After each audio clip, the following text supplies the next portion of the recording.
Bom, a história é bonita porque o livro marca a retomada do Frank à fotografia após ficar 10 anos fazendo filmes experimentais. Ele tem 58, 59 ele lança The Americans, 58 na França, 59 nos Estados Unidos, e ele faz uma última sequência de fotografia estática. É, vou acabar retomando tudo isso ao longo do livro, porque está tudo descrito lá de uma maneira poética. E aí ele já tá amigo do Kerouac, acaba se juntando aos poetas beatnik, eles vão fazer filmes, tem o Pull My Days, é o primeiro, e a partir daí vai ter uma sequência de outras produções de filme e vídeo caseiros, mais ou menos caseiros, enfim. E aí, no fim da década de 60, Frank recebe a visita em Nova York do Kazuhiko Motomura, que é um editor muito importante de fotografia no Japão, e ele, enfim, tem até o depoimento que eu consegui graças a essa minha amiga que está lá no Japão, porque ele está na versão de 72, que o Frank conta da visita do Motomura, ele leva uma intérprete, enfim, ele até brinca, fala, não sei se ele não falava inglês ou se ele estava com vergonha, mas ele chama uma intérprete e ele pede para publicar um livro meu. E aí o Frank conta que é um momento muito oportuno, ele acabou de mudar para Mabu, no Canadá, tá revendo, tá acabando de filmar About Me, a Musical, que é um filme autobiográfico à la Robert Frank, enfim, meio anarquista, vou falar dele mais pra frente também. E esse convite do Motomura acaba detonando a produção desse livro. Então, enfim, até o site da editora Yugensha, que é a editora do Motomura, que eu acho que ele monta a editora por conta desse livro, a primeira publicação que eles têm, enfim, no site ele acaba contando, se refere ao livro como uma retrospectiva, né? Eu acho que é muito cedo para a gente falar em biografia, porque o Frank tinha 48 anos nessa época. Então, mas mais do que retrospectiva, eu acho que é uma retomada de fio de meada, porque tem um caráter bem melancólico que vai perpassar todas as edições, mas isso é uma coisa que vai se desdobrar de uma forma mais intensa na versão de 89, mas esse caráter de olhar para trás e de ver o que foi feito, o que não foi feito, os laços, os afetos, as perdas. Então, eu acho que então, ao invés da biografia, eu prefiro pensar nessa grande pausa para rever um momento de virada da vida dele. Então, assim, a versão americana de 72 é publicada pela Lustrum Press e tem diferenças da japonesa, tanto em termos formais quanto no miolo, quais as imagens estão dentro, a sequência. Então, começando da parte de fora, né? A versão japonesa é feita em 1000 exemplares, datilografados à máquina. Enfim, são coisas que talvez justifiquem o preço inviável dessa obra, porque ele é meio artesanal. Desses 1000 exemplares, 500 vêm com uma foto na luva, que guarda o livro, e outros 500 vêm uma outra imagem. E dentro o livro, com a capa toda preta, em lona, com a caligrafia do Frank apenas, a assinatura dele. O Sujura, que era o designer do Motomura, faz um encarte,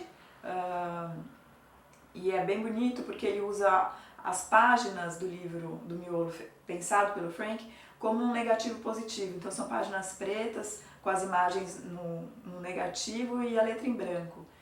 Mas os dois decidem manter o miolo tal qual o Frank entrega para eles. Então o Frank, que já vinha de uma prática de fazer livros artesanais desde o portfólio dele, feito em 46, na Suíça, né, ele monta a maneira dele organizar o que ele vai apresentar na hora de tentar trabalho nos Estados Unidos, já tem um partido de edição bem forte.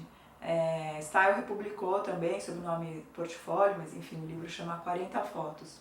E esse nome também é referência a 2 trabalhos que ele conhecia na Suíça. Os 50 fotos do Gotthard Schuh e 12 fotografias de um fotógrafo com quem ele trabalhou, Wolfgang Singer.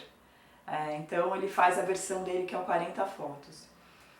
Mas enfim, ele faz esse 40 fotos, ele vai fazer o Peru, a primeira versão do Peru, Mary's Book e Black and White and Things, tudo isso antes de chegar nos americanos, são todos livros artesanais que ele faz, colando foto, espiral, texto datilografado ou caligrafia, faz uma, duas versões, enfim.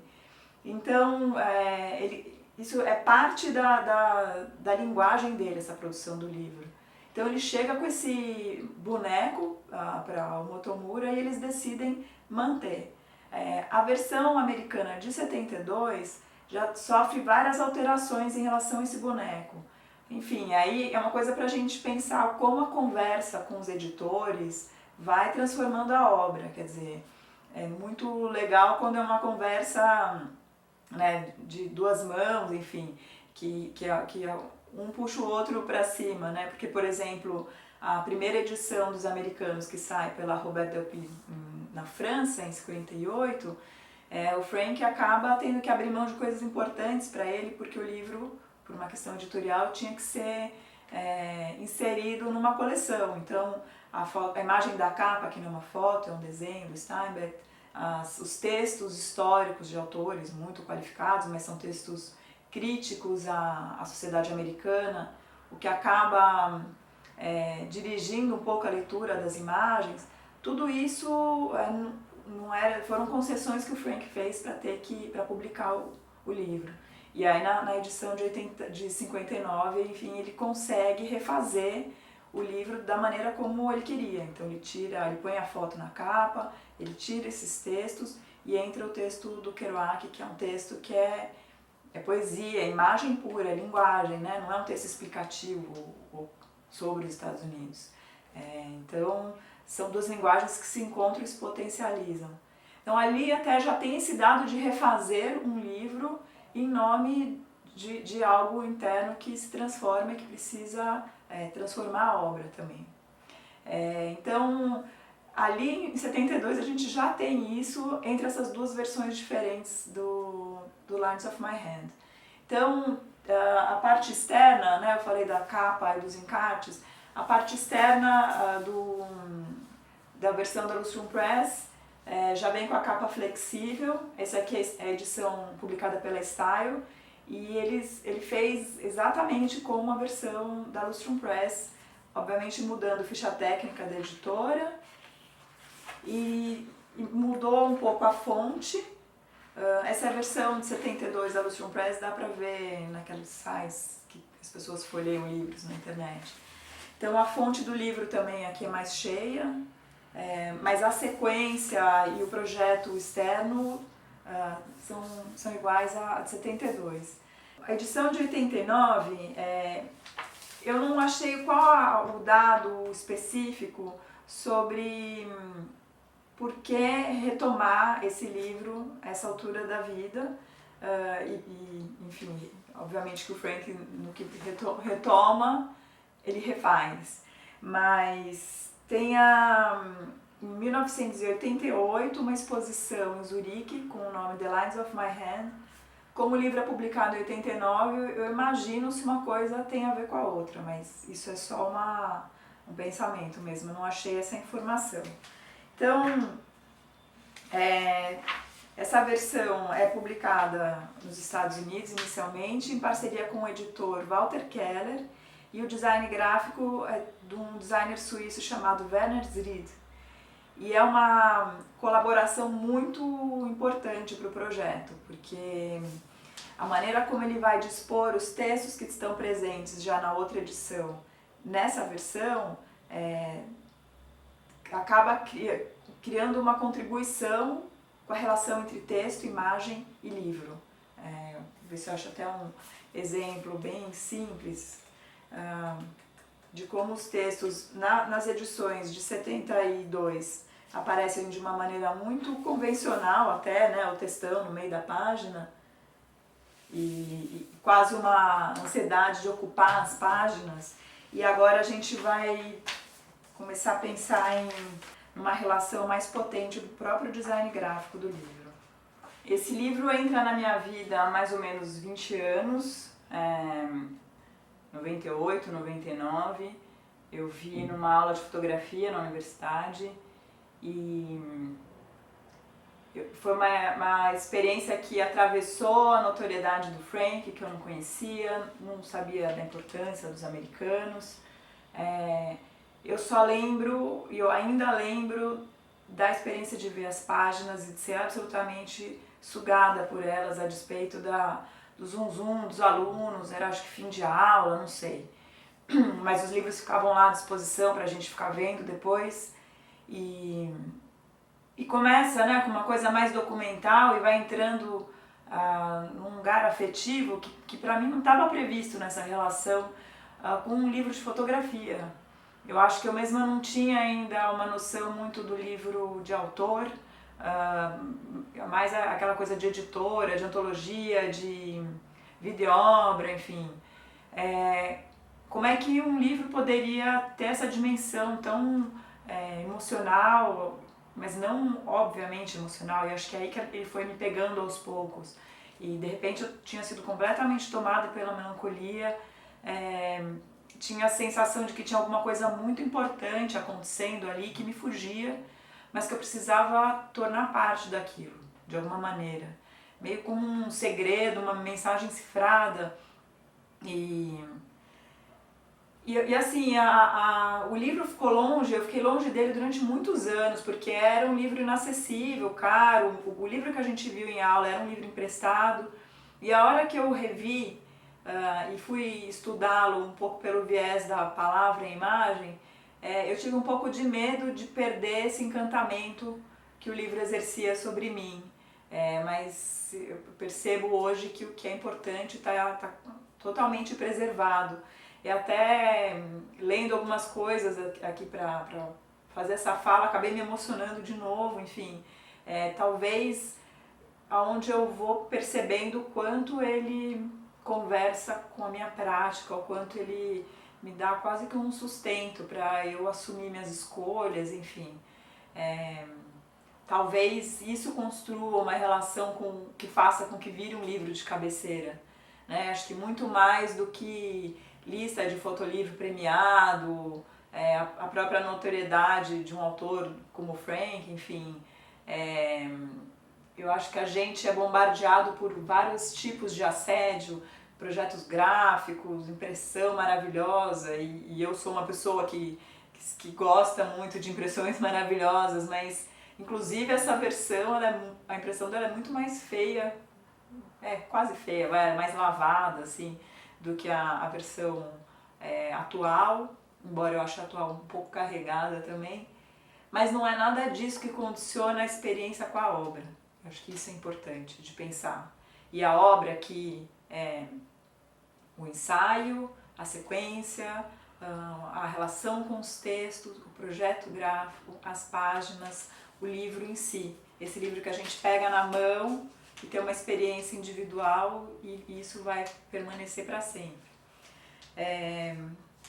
Quando o meu livro vem com essa sobrecapa, né, essa edição, e o meu veio todo rasgado, dobrado, eu até guardo sem, uma questão para preservar mesmo, né, eu fiz uma outra sobrecapa para proteger.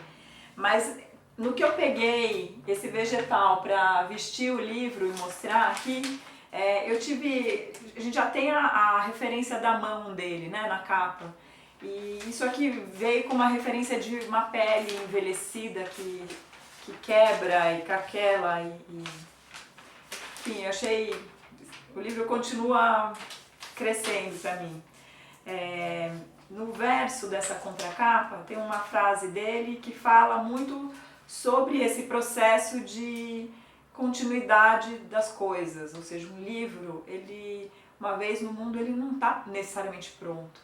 Que é uma outra preocupação que muitas vezes a gente que faz livro tem, tipo, antes de publicar ele tem que estar incrível e testa 20 vezes.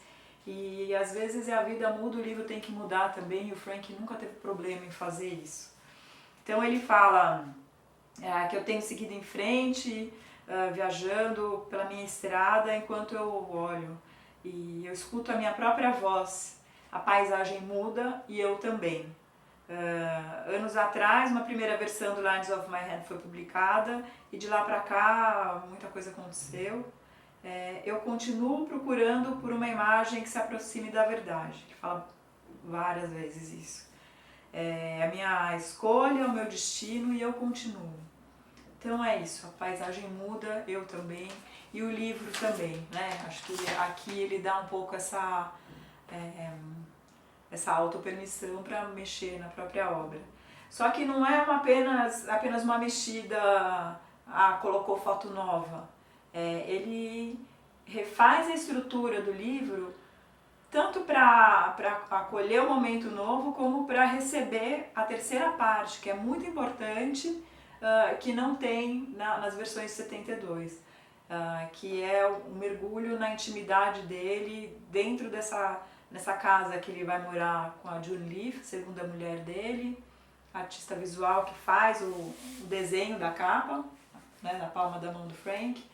Aliás, a capa, enfim, já é meio que um portal, uma porta de entrada para o livro bastante simbólica, porque ele apresenta as linhas da mão dele, ou seja, ele dispõe do que há de mais essencial e pessoal de uma vida, né, presente, passado, futuro, mas é um tipo de informação que a gente só tem acesso se souber ler a mão. A quiromante olha para isso e fala um monte de coisas e percebe, entende. A gente olha e, né? Então eu acho que é um pouco uma pista de como o Frank gostaria que a gente entrasse nesse trabalho, porque ele vai expor a vida de uma maneira muito delicada mesmo. E se a gente se aproximar do livro como quem quer ver um catálogo, alguma coisa assim, ou videoobra, biografia do Robert Frank, não vai passar reto, né? Então, eu acho que a gente tem que saber dispor da linguagem dele para ter acesso a isso tão importante que ele nos oferece. Tem até mais lá na frente uma imagem que remete a essa capa, enfim. Deixa eu achar. As linhas da minha mão, ciências, as linhas da mão, ciências e mistérios.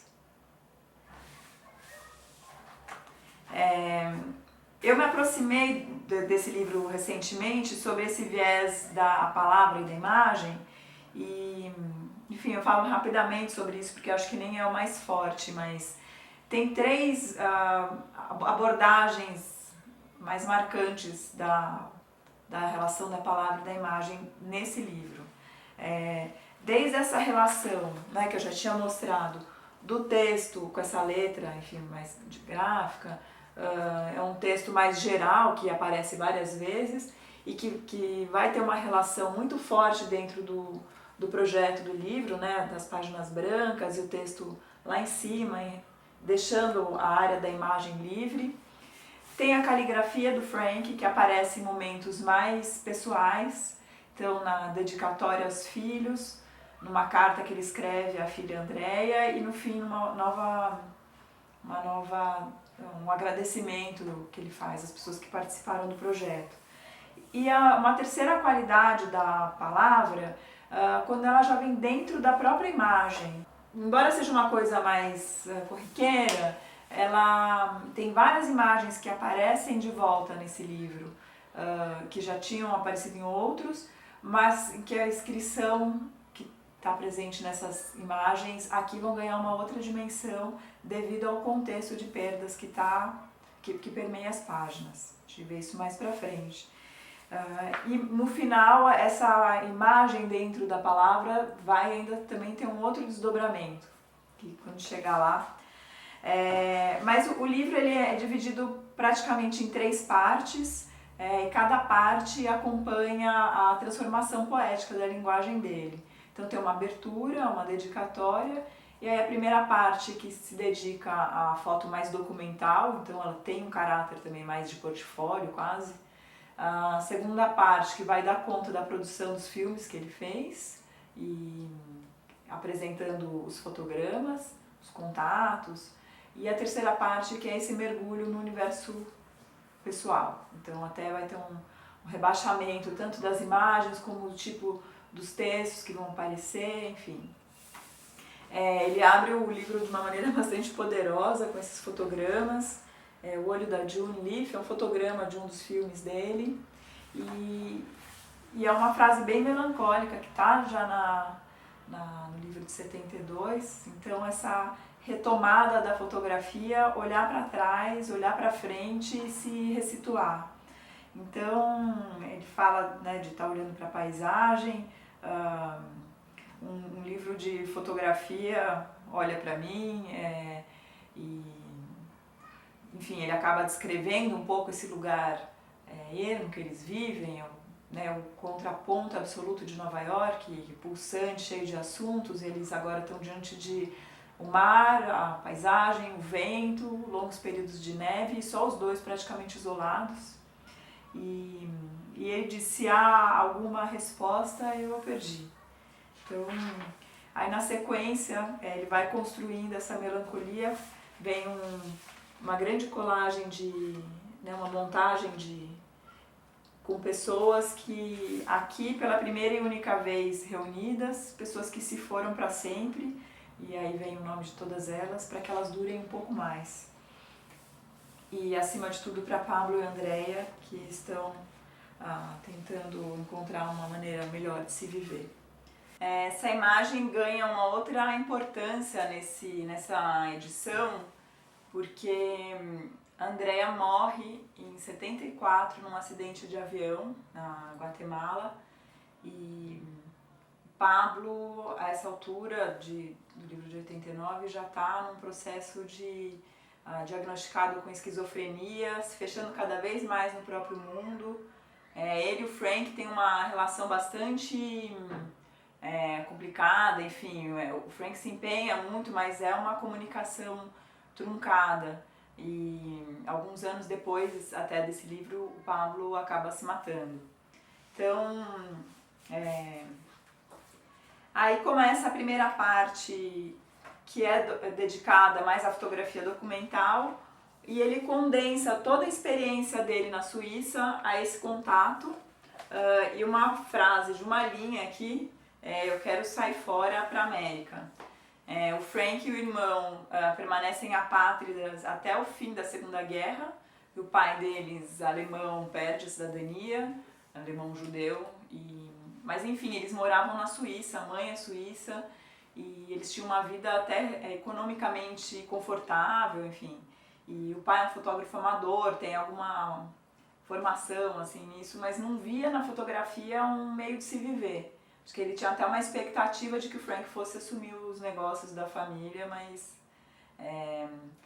E a primeira aproximação do Frank com a fotografia, então, vem um pouco do pai, e eles tinham um vizinho, Herman Sadisser, que morava no mesmo prédio, e ele é fotógrafo e ele fazia as impressões e retoques. E o Frank vai como um aprendiz. E depois ele vai trabalhar no estúdio de um outro fotógrafo que acaba introduzindo ele o que está acontecendo no mercado editorial, revistas, discussões. O Frank acaba conhecendo fotógrafos que se tornam referências importantes para ele, como Gotthard Schuh, alemão, ou o suíço Jacob Turner.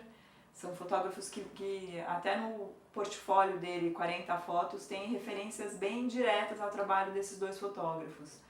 Mas acho que um dado importante desse início do Frank no laboratório, com esse fotógrafo, retocador, é que desde o começo a fotografia chega para ele como algo que você interfere, não é aquela ideia de uma boa foto, uma boa cópia, algo que você tem que, né, algo que já vem de fora, um referencial.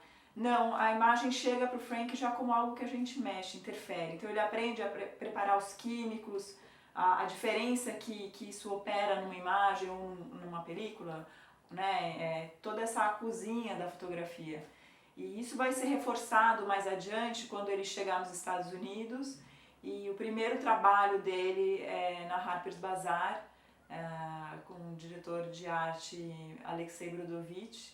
E a ordem do dia do Brodovitch nos ateliês, nos laboratórios e na pauta era: inventem, interfiram, coloquem vocês, eu não quero matéria bonitinha, né? Então, mais adiante tem até uma imagem que faz essa homenagem ao Brodovitch. Então, ele sai da Suíça com uma formação em fotografia, tanto com essa experiência do laboratório, como uma informação forte do mercado editorial que estava com discussões sobre como fazer a reportagem ilustrada, já tinha umas discussões sobre edição, sobre como parear imagens. É uma coisa muito interessante pensar que isso já estava acontecendo ali, década de 40, coisas que a gente vê aparecer agora nos fotolivros, como se fosse uma grande novidade. E isso acho que é outro dado importante da obra do Frank, porque ele vai fazer muitos livros artesanais, como eu disse, e a hora que ele chega nos americanos, numa loucura de tirar escolher 83 imagens de 27 mil fotogramas, já tem uma maturidade muito grande nessa questão da edição. Bom, aí, enfim, é uma imagem bastante emblemática a saída dele da Suíça, né? Então, chegando em Nova York, sou sortudo. E agora começa um núcleo de foto documental. Então tem Nova York, Espanha, Londres, núcleo de Paris, tem aqui essa é a homenagem ao Brodovitch, então é uma foto que ela está deformada, né, na angulação, isso foi feito no laboratório, na ampliação da imagem. Aí na parte de Paris tem 3 imagens que eu acho que vale a pena mostrar, porque já traz essa primeira qualidade da palavra dentro da imagem, mas com uma ressignificação dentro do contexto desse livro. Então, a primeira é o Muro da Morte, depois vem esse do circo, aqui bem escrito: silêncio, por favor, minha filha dorme. Tem uma outra dupla nesse núcleo, que são os sapatos dele, e a Mary, a primeira mulher, com o Pablo, o bebê. Muitas dessas fotos estão num livro dele chamado Black and White and Things, de 52. Enfim, ele vai fazer toda essa compilação mais documental, Espanha, Inglaterra.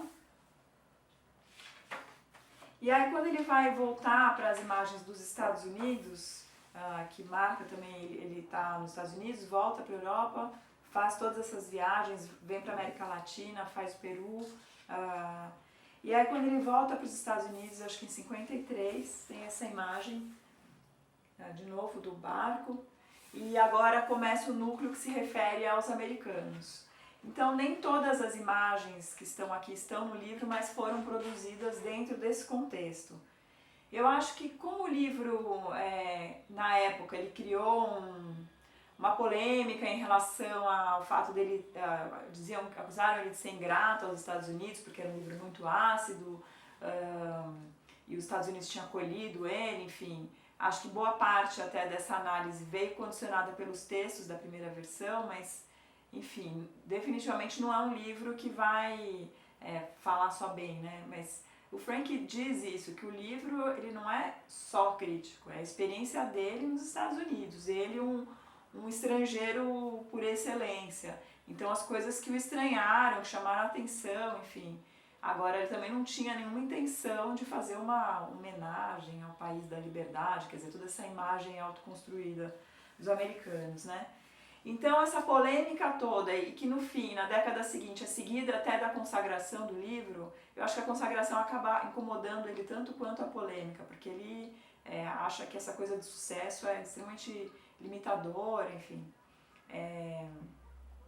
O jeito como ele se refere aos americanos, então, não é uma coisa, não entra nessas questões. Ele apenas vai falar da relação dele com Kerouac. Então tem uma pequena frase contando como é que é essa conversa dos dois e trechos do texto do Kerouac que estão na abertura. E aí várias imagens, enfim, como eu disse, a maior parte que está no ensaio, outras que não entraram, mas que foram feitas ao longo dessa viagem. Então vem uma última série feita em 58, 59, 58, chamada From the Bus, em que ele é a última série de fotos estáticas, quer dizer, já relativamente estáticas, porque ele tira a foto com um ônibus em movimento, antes dele largar a fotografia e ficar ao menos 10 anos fazendo os filmes experimentais. Aqui eu chamo a atenção para uma diferença entre os dois exemplares, porque tem na versão de 72 essa montagem que é muito bonita, com fundo cinza, mas que eles abrem mão na edição de 89 em nome de uma outra relação que vai ser construída, que é justamente de encaminhar, de usar essa sequência como uma transição para a imagem em movimento, que é o filme, o cinema. Então, eles abrem mão daquele grande apanhado de imagens e agora vai vir essa tira do quadro a quadro.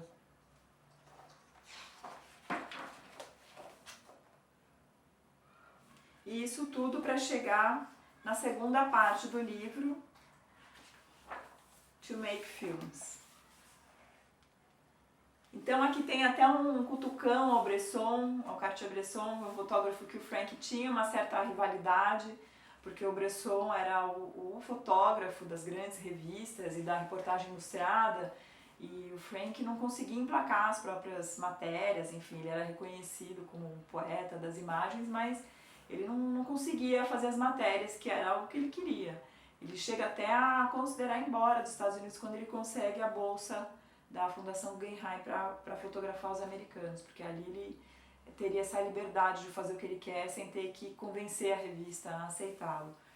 Mas, então já tem uma alfinetada em 52, quando o Bresson lança o livro No Momento Decisivo, com aquela frase famosa de que a reportagem ilustrada é fruto do alinhamento entre a cabeça, o olho, o cérebro, o olho e o coração.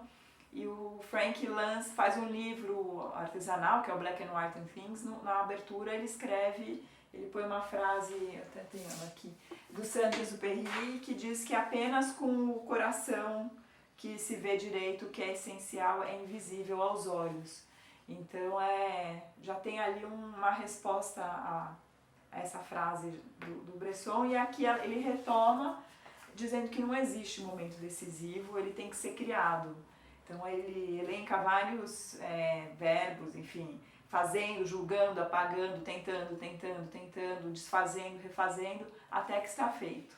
Então tem a ver com esse processo tanto de refazer, desfazer, fazer o livro de novo, como de construir a imagem,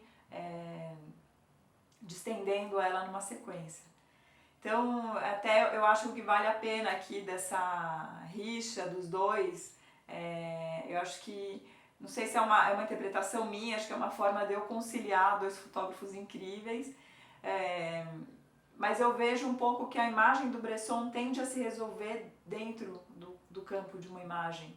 A história de um desenho, né, que ele tem uma inteligência visual absurda, e da qual o momento decisivo é importante, onde tudo se alinha, e o fotógrafo tem essa presença de entender o momento e clicar.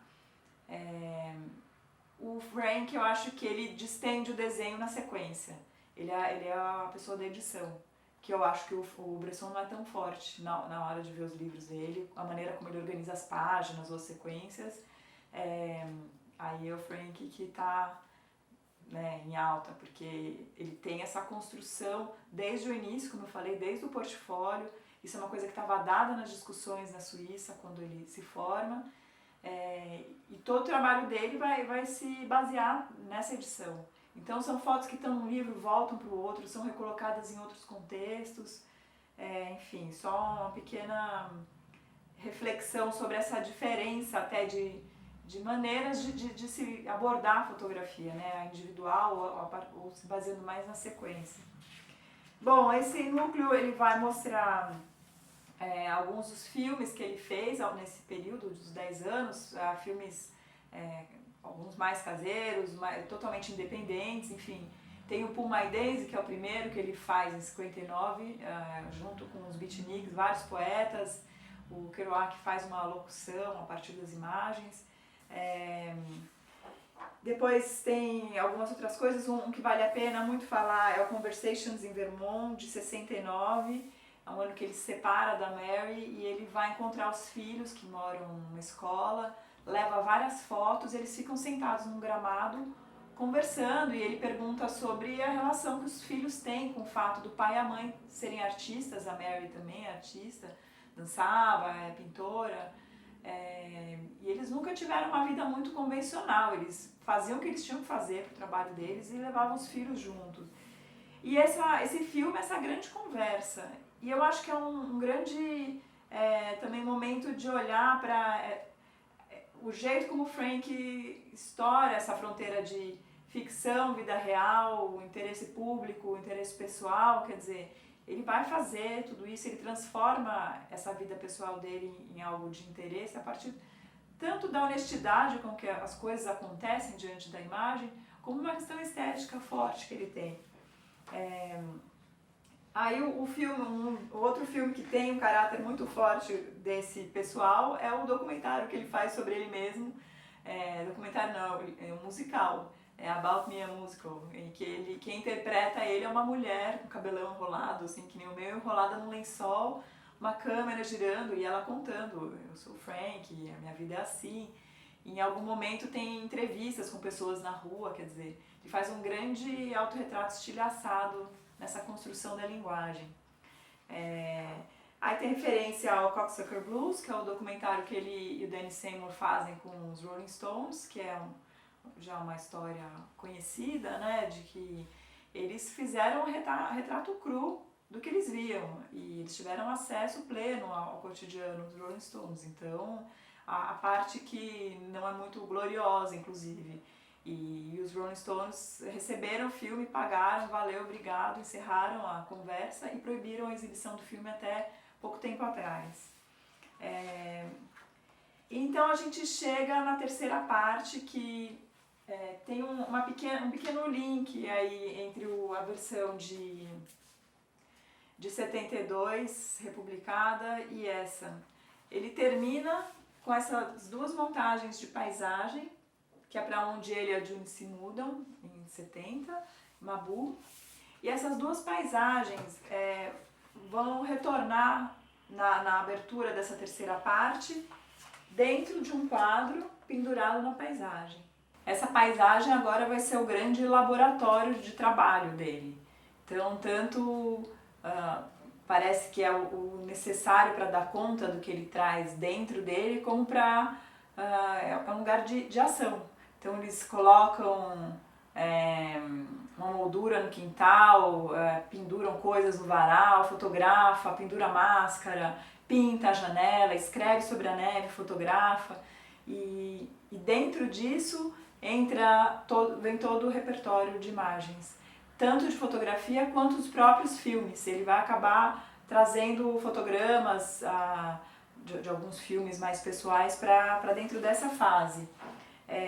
O Frank fala um pouco sobre a importância que a palavra passa a ter na fotografia dele. Então ele fala que as polaroids, os negativos, tentam expressar de certa maneira o que ele vê, aquilo que ele está diante, né? A paisagem, as coisas, mas que as palavras tentam dar conta de algo como se fosse uma imagem interna.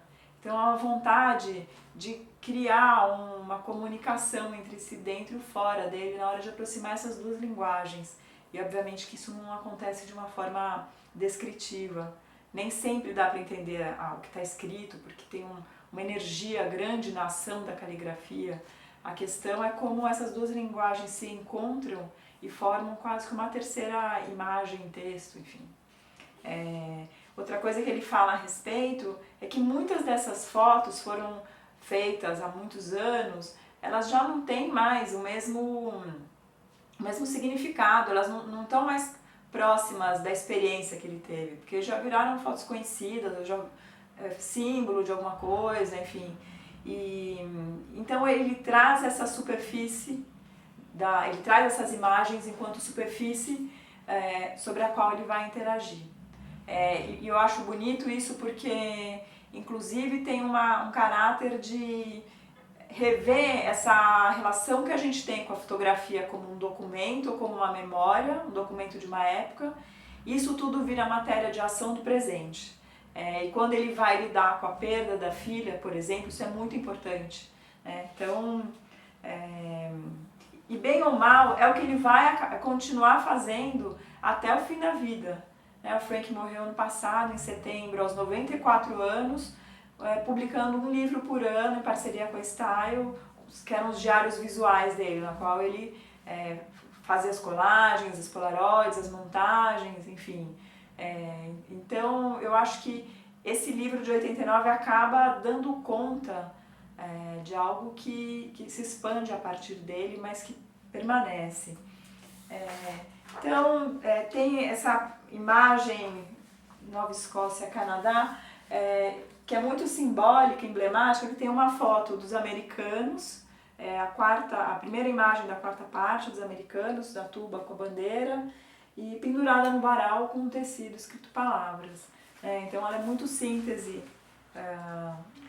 desse momento. E aí vem uma grande homenagem à Andrea. Eu acho que esse núcleo ele vai adensar a questão emocional de uma maneira muito forte. Então tem uma sequência de imagens. Aqui no livro ela não tá, mas eu encontrei uma montagem que está escrito para Andrea, alguma coisa assim. E vem aqui essa foto que é muito importante, famosa até dessa edição, nada disso, né, tem nas anteriores, em que ele escreve com a própria letra para minha filha Andrea, que morreu num acidente de avião em Tikal, na Guatemala, em dezembro de 23, no ano passado. Ela tinha 21 anos e viveu nessa casa. E eu penso em Andrea todos os dias. E aí vem uma outra perda, que acontece, acho que não sei se no mesmo ano ou no ano seguinte, é o Danny Seymour, que era o câmera e grande amigo, parceiro de filmagem do Frank. Ele morre num acidente no mar e desaparece, né? Então, até o Frank escreve, o Danny não vai voltar nunca da sua última viagem. Adeus. E vem essa outra foto que também é bem famosa, Sick of Goodbyes. Essa da caveirinha é um frame de um dos... acho que é do Life Dance Zone também, ou do Home Improvements. Dois filmes bem biográficos.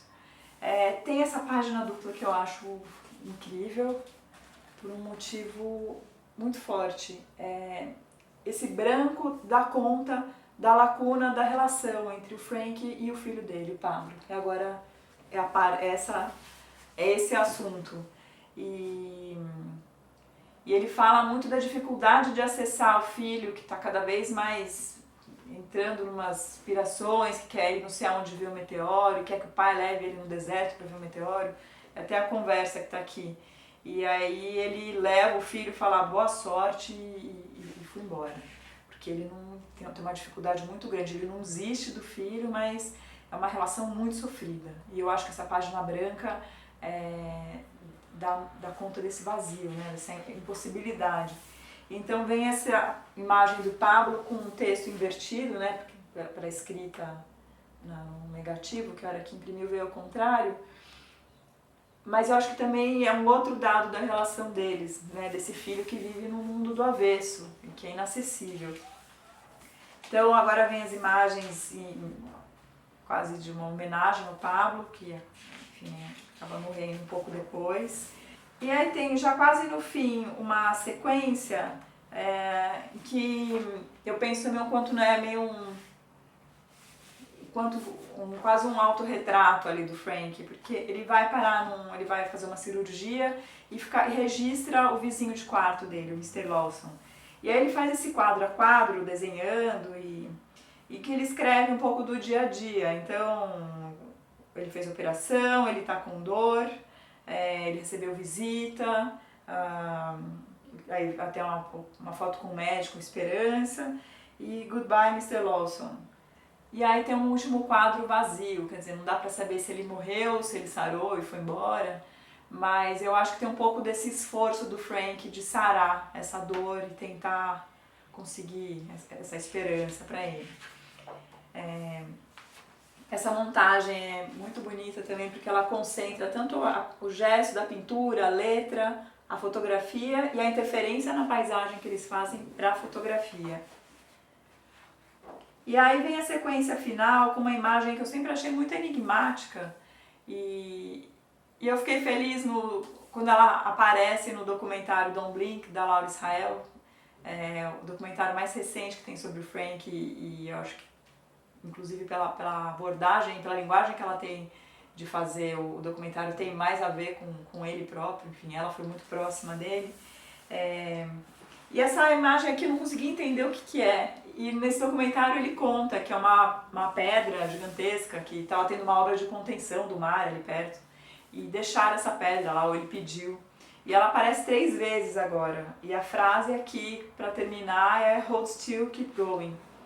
Então vem 4 quadros de um vídeo que ele faz chamado Home Improvements, de 84, dá um jeito de mostrar, em que aquela imagem reaparece no primeiro quadro, e aí tem o Pablo, o Frank e a June, e ele termina com a frase dela dizendo and June says, it's a love story. Então, talvez seja disso que se trate, todo esse esforço. E aí aquela imagem aparece de novo. Tem uma fala muito bonita do Frank, que eu acho que valeria até recuperar, que é onde aparece nesse quadro dele com a câmera, é a fala dele no documentário, enquanto ele se filma. E ele diz: estou sempre fazendo as mesmas imagens, estou sempre olhando para fora, tentando olhar para dentro, tentando dizer algo que seja verdade. Mas talvez nada seja verdade, a não ser o que está lá fora. Ele vira a câmera para a paisagem. E o que está lá fora é sempre diferente.